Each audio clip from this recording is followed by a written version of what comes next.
4 things that you need to know before buying a house sight unseen. But first, let's hit it!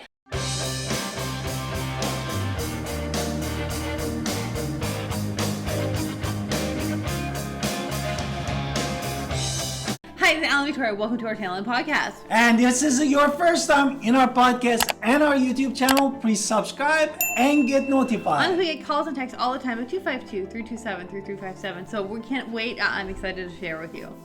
Okay, so let's talk about these things that you should know before seeing a house sight unseen, of course. So we're kind of walking in blind, which is why I covered my eyes.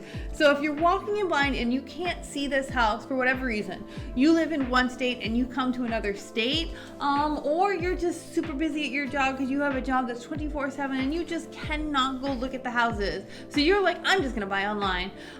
There's some dangers with that, and there's some tricks, and we have done it twice actually ourselves. So we have bought twice our own home, primary home, without ever seeing the house. So we kind of know how you feel, very much so, because it's a huge investment. It's the biggest purchase of your life typically. You want to make sure that you're actually getting something that's worth your money.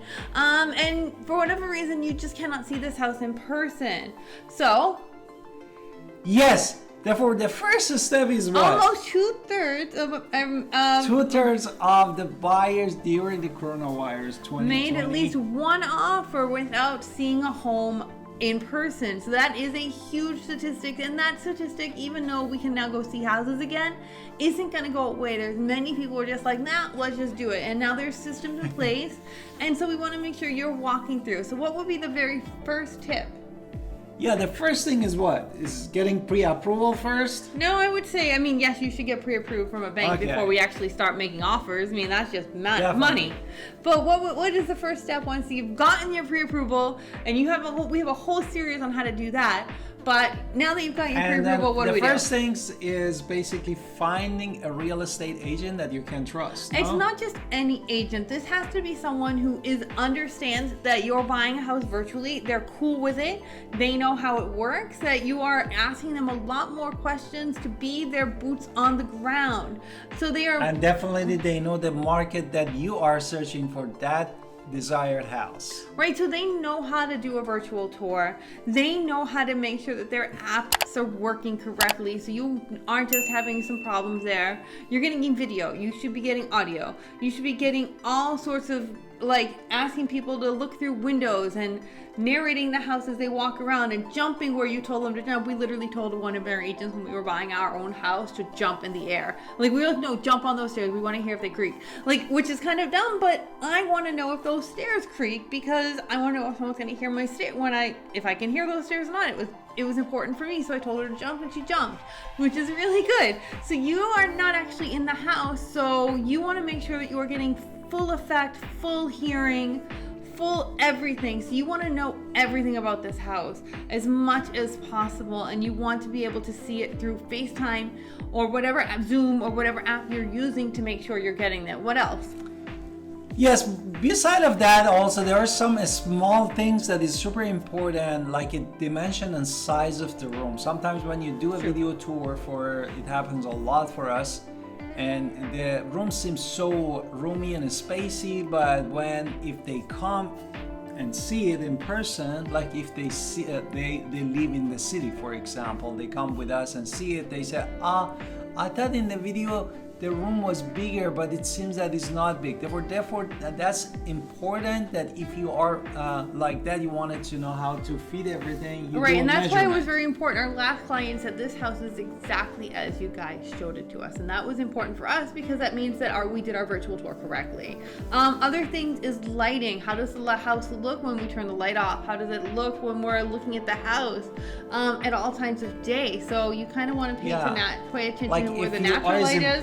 Yeah, you wanted to know that the kitchen is sunlit in the morning or in the evening if it's super important for you. Therefore, this is important. And that also comes with how the sun is and how the facing northwest, east, south, which is crazy because I've never heard of looking at houses northwest, east, or south before I started in real estate or starting shopping online, because that tells us how the sun's hitting this house in various directions, which was a really cool thing that we now share with clients all the time, because now you understand a little bit more about the lighting. And one of the things also we at least I experienced a couple times is the smells and the sound. I And mean, sound, you definitely, you see that which neighborhood you are, if the house is right on the street, that definitely, it could be like a red flag.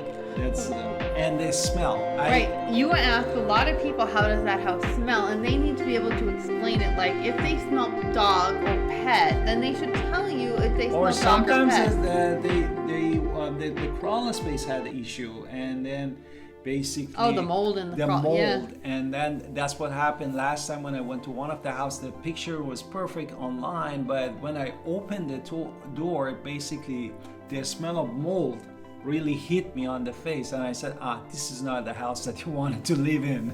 So our second tip of our 4 tips is you need to be strategic about it, because you are away from this house. You are not in many ways falling in love with it because you're not there. So what you need to do is ask the agent for as much information on the house as possible. How old is the HVAC? How old is the plumbing? How old is the electricity? How old is the house itself? How old is the roof? When's the last time things worked on in the crawl space? Understand that these things, and how new is there new construction in your budget, because when you're going to new you're at least getting warranties, and is this house that you're looking to buy having warranties? So, or also the zoning. Sometimes you go somewhere, the house, there's nothing, there's an empty space behind of your house. You want to make sure that this is going to be a development project. Is it going to be a highway? You need to know that. You need to know that, because you're going to be in trouble if you don't know that. Definitely ask those questions from But I your think that's agent. number 4, and you're skipping ahead. Number 3. Number 3. Okay, so I just want to mention again, when we're being strategic though, really understanding that everything has a cost for replacement, and over time everything needs to get replaced or fixed.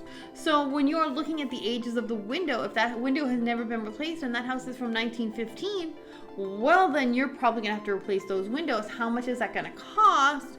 So you need to be strategic about what you're looking to buy. So just understand. The next one, which my husband jumped into already a little bit, is the Google map. Right, it's not just Google Maps. Now this is digging a little deeper in there. Digging deeper, yes. Right, it's not just your realtor, although your realtor should definitely be offering neighborhood tours as well. So you should ask the realtor, hey, walk me down that street or drive me down that street. What do you see on that street? What's going on? Also, be willing to do some research online. There's a lot of information online that a realtor cannot give you legally, because they can't tell you, hey, so-and-so, sex offenders live here, or what, these are the best school zones or whatever. But you can look all of that information up yourself. Be completely armed with more information that you can possibly think of. So, and also, even if you don't have kids, still check out those school zones, because school zones really do resell easier and faster. So that's just another trick. Also, I've had many clients who called the local police station, called the fireplace, and called their church. Exactly. They call somebody and ask for information on that neighborhood. And then also, our last, if you want caring about the amenities, definitely, and then how far really you are from like a healthcare center or daycare if you have a kids. These are everything that you need to do research before do any action. Okay, so our last tip, of course, is you have already, if it's in this market where you're gonna have to make an offer fast, you're gonna probably make the offer. But if you can, and North Carolina is really hard at it because we have a due diligence fee, but if you are in a place where you don't have our crazy due diligence fee, which is basically a non-refundable fee, of course you can then say, hey, I want this contingent on home inspections, which is, of course, the best of the worlds for a buyer, because now if there's a problem, you're going to try to get it fixed. Exactly. Therefore, and also make sure that definitely your real estate agent runs the number for you at the time of the offer, that you don't come with a surprise. If you have a loan, the house doesn't appraise that much, and you're going to be in trouble and paying the rest, or you backing out, that of course you're losing the due diligence. Right, so that's only a North Carolina thing, but home inspections are super important. We always recommend them, even in our state, of course, when we just talked about a non-refundable fee, because you're still getting that inspection, you're finding out exactly what's going on, and you can make a strategic decision even then. So I hope this video and the podcast, and see you in the next podcast and videos. Bye.